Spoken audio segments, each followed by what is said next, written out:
So in the recent NVIDIA GeForce RTX 4060 Ti review, I talked about stagnation in the lower end of the GPU market, but when it comes to reviewing AMD's Radeon RX 7600, I do feel I need to reappraise that statement to a certain extent.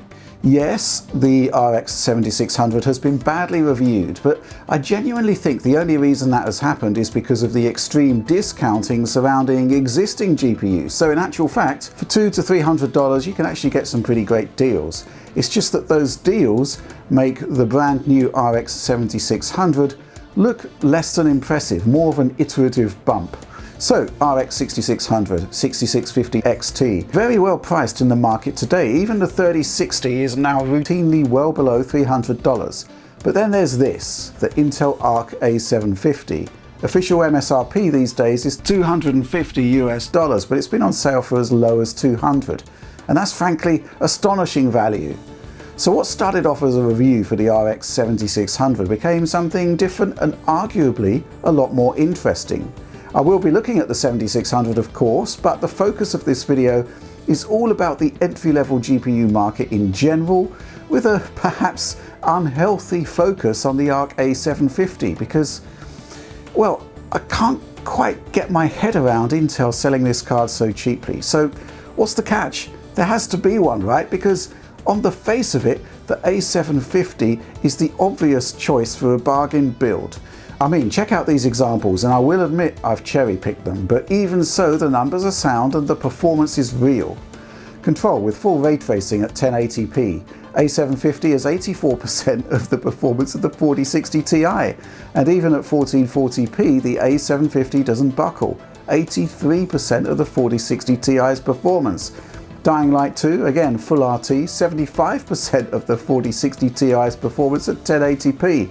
And 78% of the 4060 Ti's throughput at 1440p. So by extension you can assume that the 3060 and all AMD offerings in the same price bracket are being totally humbled by Arc. Rasterization, well, that is more of a mixed bag where AMD is stronger, but it's rare to find the A750 delivering proportionately less value than its price point. Of course there are outliers, caveats, question marks and outright scenarios where you should not even begin to consider Arc. But even so, the narrative of this video completely changed as the Intel results came in. They're not exactly giving them away as such, but those who picked up an A750 at $200 got one hell of a deal. And in the current cut price entry-level GPU market, I wouldn't be surprised to see that bargain pricing again. First of all though, let's tackle the RX 7600 in order to understand how discounting at this tier in the market has been so problematic for AMD. So the 7600 itself has a $270 MSRP and it's way faster than its predecessor, which was the 6600, which initially sold for $330 US. I've also benched 6650 XT here, which initially was sold for $400. 6600 is now a $200 card, or even cheaper in some scenarios. 6650 XT is around $10 cheaper than the 7600. With all of that in mind, let's take a look at some benches, bearing in mind that the RTX 3060 is also effectively a sub $300 card now. Even the 12 gig version I'm benching here. 3060 is the #1 GPU on the Steam hardware survey, so it can't really be ignored. Dying Light 2, max ray tracing at 1080p. Across the bench, the 3060 is 7 points clear of the 7600, but to be fair to the AMD card, it bests its predecessors. 33% ahead of 6600, 8 points to the better against 6650 XT. So no revelatory value increases here, but it's, okay. Similar differentials here in control. 3060 is 9 points ahead, 7600 clears its predecessors fairly convincingly. 34% faster than 6600, 10% ahead of 6650 XT. So we can see here that a pattern is forming, but there are exceptions. Here in F122 for example, the RT implementation sees the 7600 move ahead slightly of the 3060, but with that said we're still only 10% clear of the 6650 XT. Even so, a nice 45 points clear of the 6600 isn't to be sniffed at. Similar things happen in Metro Exodus Enhanced Edition. Again, the 7600 is a touch faster than 3060, though we're now 16% ahead of 6650 XT. Moving on to rasterization, Cyberpunk 2077 sees the 7600 pull 30% clear of the RTX 3060, which is quite the thing. Looking over AMD's own benchmarks, there do seem to be some outlier results where the new Radeon A3 card really benefits, really beats the 3060. But they rarely translate into our own benchmarks, but even so they do here, and it's impressive. 25% ahead of 6650 XT, 49 percentage points clear of the 6600, which is pretty impressive. I just wish it applied to all of the games in our testing. Weird stuff in control though, where on the same driver all the AMD cards are prone to varying amounts of stutter in Alex Battaglia's Corridor of Doom. Results versus prior gen AMD cards also close up, 31% ahead of 6600, just 8 points clear of 6650 XT. In Forza Horizon 5 at 1080p, the 7600 averages out at the same performance level as 6650 XT, though it is significantly faster than 3060, 15% ahead. Similar things happen in F122 with no ray tracing active. 7600 is no faster than 6650 XT, but it is ahead of the 3060. Looking at the Plague Tale Requiem, the 7600 once again is around 10 points to the better against 6650 XT, with an 18-point lead over 3060. Sony's Returnal, on average the same performance as a 6650 XT, and again 18% ahead of the 3060. And remember, that is the faster 12GB version, not the hobbled 8GB rendition. So I can see why the 7600 has received meh level status from the press in its initial reviews. Very rarely does it significantly outperform the existing 6650 XT, which is available for around $10 less on average last time I looked.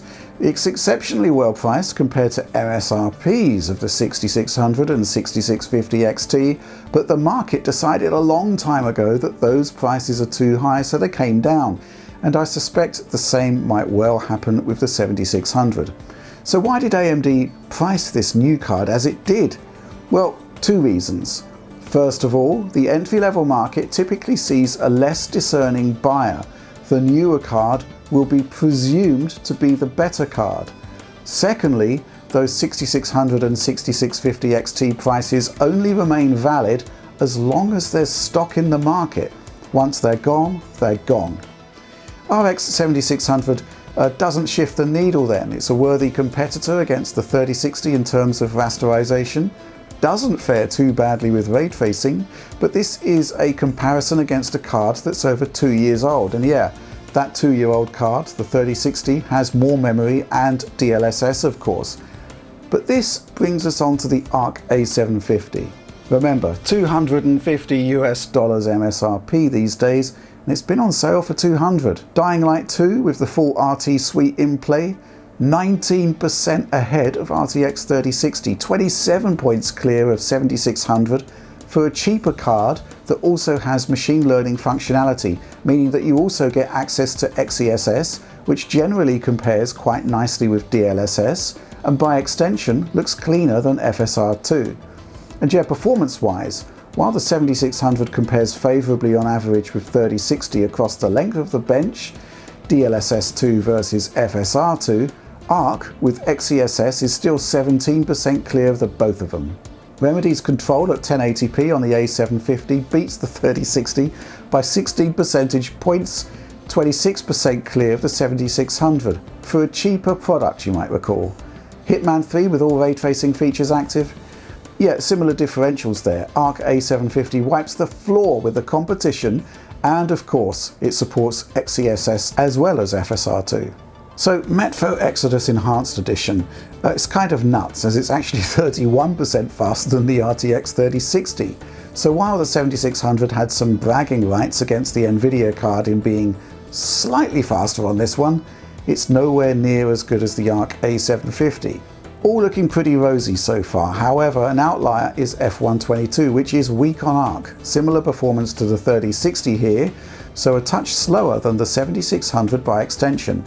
It's been pretty bad news for the 3060 generally so far, but Cyberpunk 2077 bucks the trend. This one's truly demanding and the 3060 actually pulls ahead of Arc by 16%.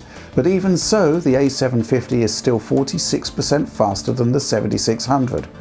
Frame rates are unacceptably low here, but they're perfectly fine with upscaling factored into the mix, and again, Cyberpunk 2077 has full XeSS support, so no need to drop back to FSR2.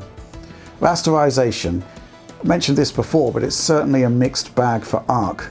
Things start well here with Control, where we're over 25% faster than both AMD and Nvidia here in the corridor of doom, and note once again that egregious stutter on AMD. Cyberpunk 2077 without RT sees the A750 inch ahead of the 3060, but it's nowhere near as fast as the new 7600 in one of those outlier cases, where the AMD card performs beautifully. F122, this one is a banana skin game for Arc, clearly. 3060 is 21% faster, while the 7600 has a commanding 44 percentage point lead, so not great for Intel there. Arc also sits at a midway point in performance terms up against 3060 and 7600 in A Plague Tale Requiem, but it does inch ahead of the 6650 XT. Returnal, once again an AMD raster win. A750 has a small, imperceptible advantage over RTX 3060 with a 4 percentage point lead, while the 7600 is 13 points ahead. So difficult choices for those looking for a 1080p GPU, right?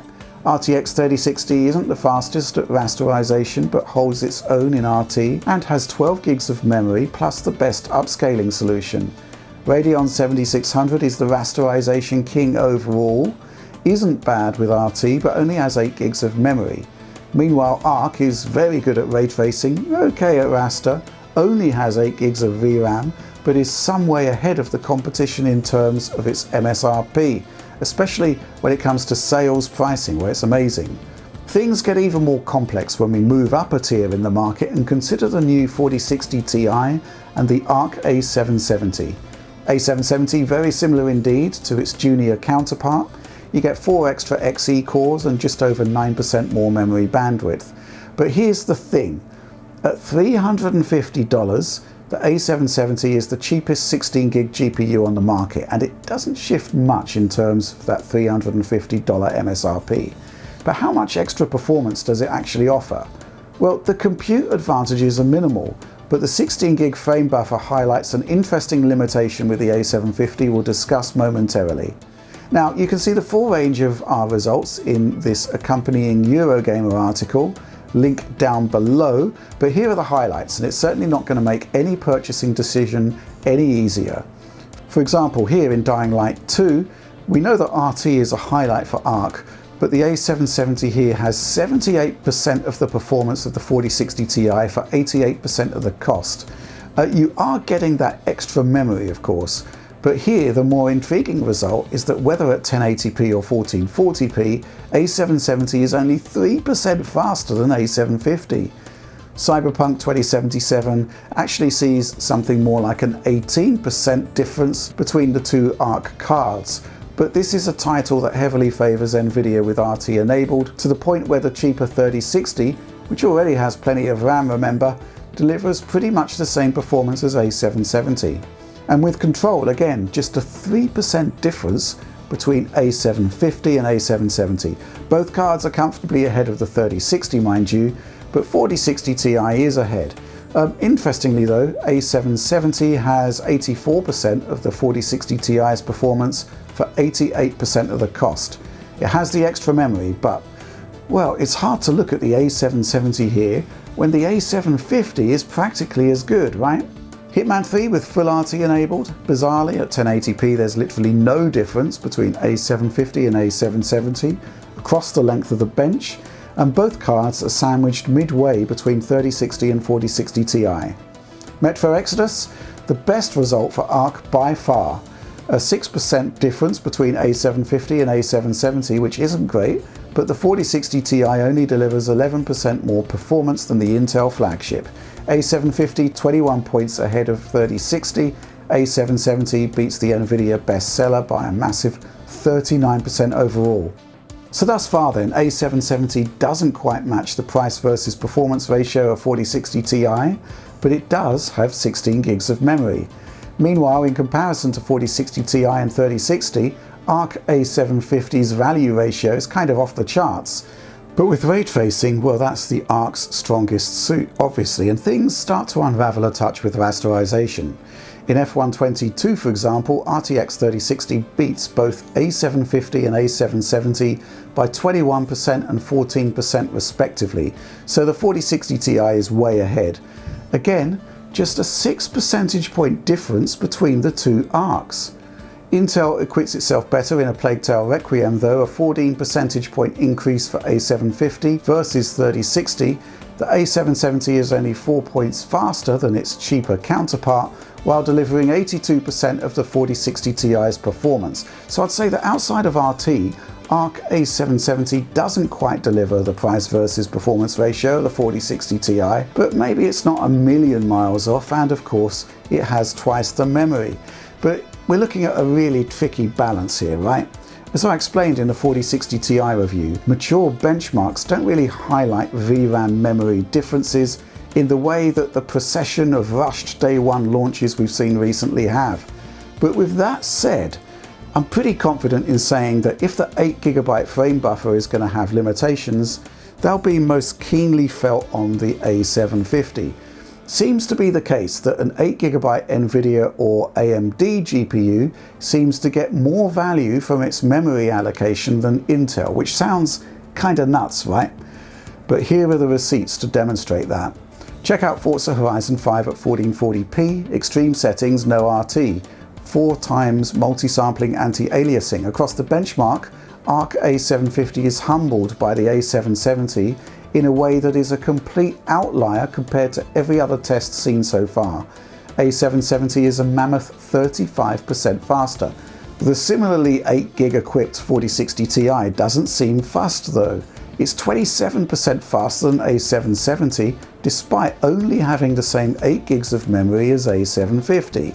A770 is 12 points clear of the 3060, which kind of makes sense for rasterization, right? However, the 3060 is 23% faster than A750, which can only make sense if memory is a problem on the Intel card. It's not a 1440p issue either, as even at 1080p there are similar issues. A750 is way off pace, while the 4060 Ti 8GB still leads the pack with a convincing lead. Now, there are other examples of 8GB not giving you enough with the A750, but these fall outside of typical use case scenarios for this card. So here is control on high settings but with ray tracing disabled, 4K resolution, playable 30 FPS performance on the 4060 Ti and A770, 3060 falling into line with expectations, but the A750 here is folding like a card table. A770 has a 2.5 times performance multiplier versus A750. One thing though, performance parity between A770 and 4060 Ti doesn't look great for Nvidia here, so maybe there are memory issues on the 4060 Ti. They are just nowhere near as pronounced as they are on A750. Okay then, so let's try to recap where we are so far after that huge data dump. There's actually tremendous value under $300, under $250 even in the discrete GPU space. It's just that we're not looking at new products here delivering that value, but rather discounted ones, which has left the Radeon RX 7600 in a bit of a weird spot, and which may also cause issues for the RTX 4060 when that turns up in due course. Seems to me that the discounted 12GB 3060 isn't a complete winner in every category, but it's got reasonable raster performance, decent ray tracing, DLSS support, and of course a more future-proof pool of VRAM. RX 7600 is good for raster, not great on memory, and doesn't seem that much better than a 6650 XT, which may well be cheaper. And then there's Arc A750, which seems to offer outsized performance and incredible value. And based on what we've seen so far, memory concerns apart, it seems to offer the best price versus performance ratio. So it's a bit of a slam dunk, right? Well, the thing is, Arc is still work in progress. There are still many issues, and I think that's all priced in. We all know that performance tanks with Arc if you do not have access to resizable bar on your PC, which effectively rules out any Intel-based computer beneath 10th gen core. And while there have been improvements to legacy APIs like DirectX 9, I've got to show you how things went when I tried 3 of my preferred DX11 games, chosen completely arbitrarily based on my own tastes. Let's start with the good stuff though. A750 beats RTX 3060 convincingly in Crysis 3 Remastered. In the classic highly explosive materials benchmark of yore, A750 beats 3060 by 17% here at 1440p on very high settings with no RT. In areas where Crysis 3 hammers the driver with draw calls, something more interesting happens. Inefficiencies in the Intel driver present themselves and performance drops to par with 3060, sometimes faster, sometimes slower. Even so, happy days overall for our first legacy test. Assassin's Creed Unity? DF old timers will know I love this game, and it was terrible on Arc when I first reviewed it, and yet literally no improvement whatsoever. It's depressing to be honest, especially as I understand that this applies to all the other DX11 Assassin's Creed titles. In like-for-like testing through the Parisian streets, RTX 3060 delivers a 3.8 times performance multiplier, or to put it another way, the Arc A750 coughs up just 26% of the 3060's output.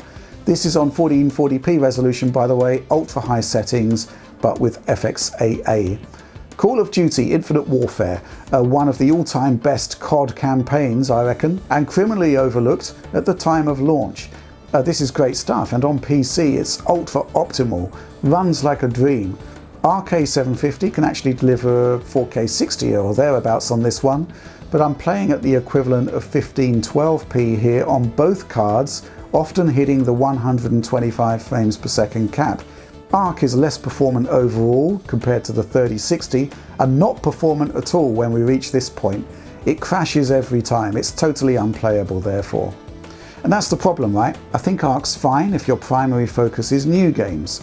But go back to the legacy library with the thousands of titles there and you can be pretty sure that Nvidia and AMD will work, but it's kind of random with Intel. It's going to take a long time for them to get there and I'm wondering if they ever will at this point. So looking at that budget 1080p GPU market again, well, I'm fascinated by Arc. Loving the performance in new games and especially in ray trace games. A bit worried about the 8 gigs, but almost horrified at the uncertainty of whether you can actually play your old games or not. But still, it may well be for you. And if it isn't, 7600, 6650 XT, and even a super cheap sub $200 6600, they're all good buys. RTX 3060? Yeah, avoid the 8 gig version at all costs. The 12 gig model, think of it as a great all-rounder with more future-proofing in memory terms than anything else we've looked at bar the A770, which is kind of looking a bit too expensive these days and simply isn't fast enough compared to A750 to justify the price. 16 gigs of memory though, something to think about. And just generally, there's lots to think about here then, and I've really enjoyed looking at this end of the graphics market. And yeah, while all of these cards are being marketed as 1080p GPUs, well, they're all plenty capable enough of 1440p gaming too on a range of titles on optimized settings, especially with upscaling factored into the equation. But still, whether it's frames for the dollar, RT performance, upscaling support, rasterization throughput, there's choice enough for everyone here to get a pretty good deal. But yeah, ultimately it does seem to be the existing products with a discount that are doing the heavy lifting here. RX 7600 is far from a slam dunk, while the upcoming RTX 4060's 8 gig frame buffer and modest performance uplifts according to Nvidia's own benchmarks are going to make the choice between that and the likely cheaper 12 gig 3060 tricky. Still, that's enough from me for now, so please do like, subscribe, share, and of course consider bell ringing for allegedly instant notifications. DF supporter program, please consider that. Man, tons of great stuff going on there.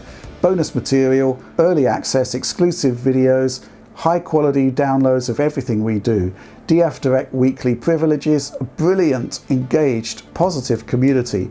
We're super proud of all that we're doing there, so please do consider that. But that's all from me for now. Thanks for making it all the way to the end of this one, assuming that you did. And of course, thanks for watching and supporting Digital Foundry.